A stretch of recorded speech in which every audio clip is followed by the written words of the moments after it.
राधे राधे। हरे कृष्ण। ओम नमो भगवते वासुदेवाय नमः।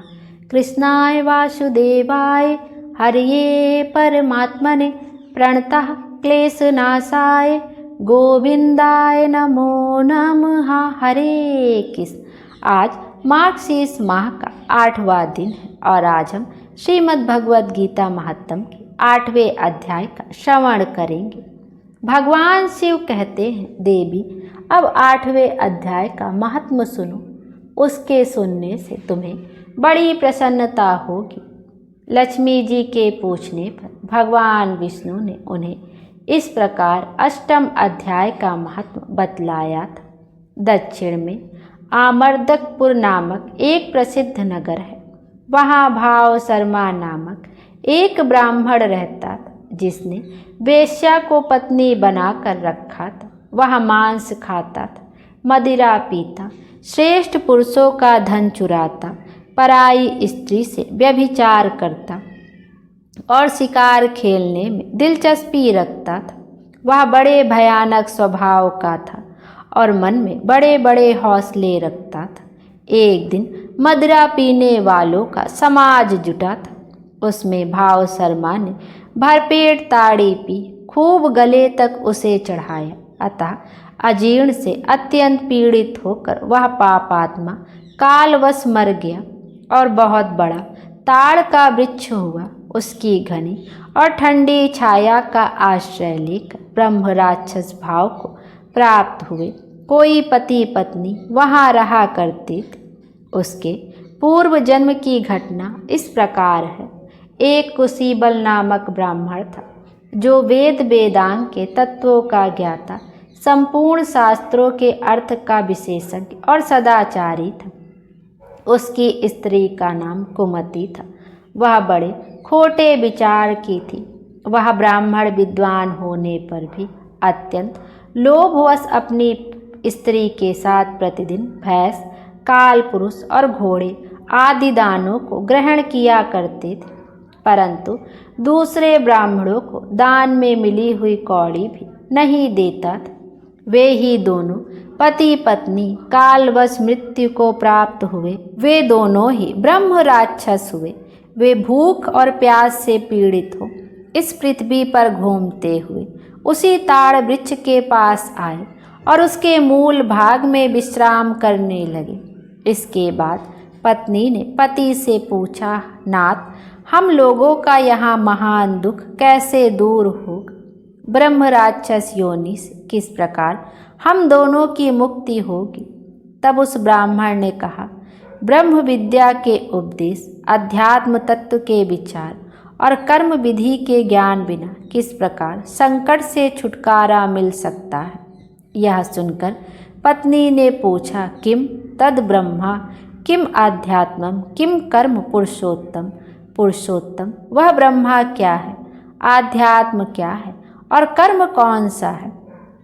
उसकी पत्नी इतना कहते जो आश्चर्य की घटना घटित हुई उसको सुनो।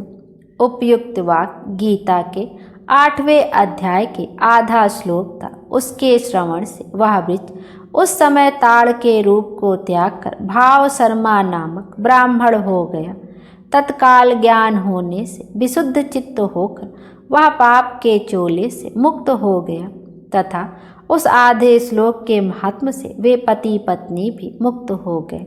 उनके मुख से दैवात ही 8वें अध्याय का आधा श्लोक निकल पड़ा था। तदंतर आकाश से एक दिव्य विमान आया और वे दोनों पति पत्नी उस विमान पर आरूढ़ होकर स्वर्गलोक को चले गए। वहाँ का यह सारा वृतांत अत्यंत आश्चर्यजनक था। उसके बाद उस बुद्धिमान ब्राह्मण भाव शर्मा ने आदरपूर्वक उस आधे श्लोक को लिखा और देव जनार्दन की आराधना करने की इच्छा से वह मुक्तदायिनी काशीपुरी में चला गया। वहाँ उस उदार बुद्धि वाले ब्राह्मण ने भारी तपस्या आरंभ की। उसी समय क्षीर सागर की कन्या भगवती लक्ष्मी ने हाथ जोड़कर देवताओं के भी देवता जगतपति जनार्दन से पूछा, नाथ, आप सहसा नींद त्याग कर खड़े क्यों हो गए? श्री भगवान बोले, देवी, काशीपुरी में भागीरथी के तट पर बुद्धिमान ब्राह्मण भाव शर्मा मेरे भक्ति रस से परिपूर्ण होकर अत्यंत कठोर तपस्या कर रहा है।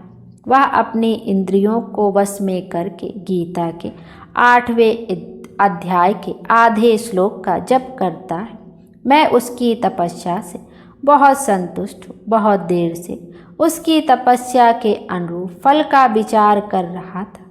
प्रिय, इस समय वह फल देने को मैं उत्कंठपति।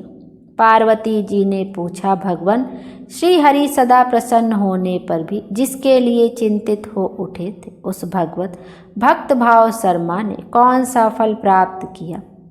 श्री महादेव जी बोले, देवी, द्विज श्रेष्ठ भाव शर्मा प्रसन्न हुए।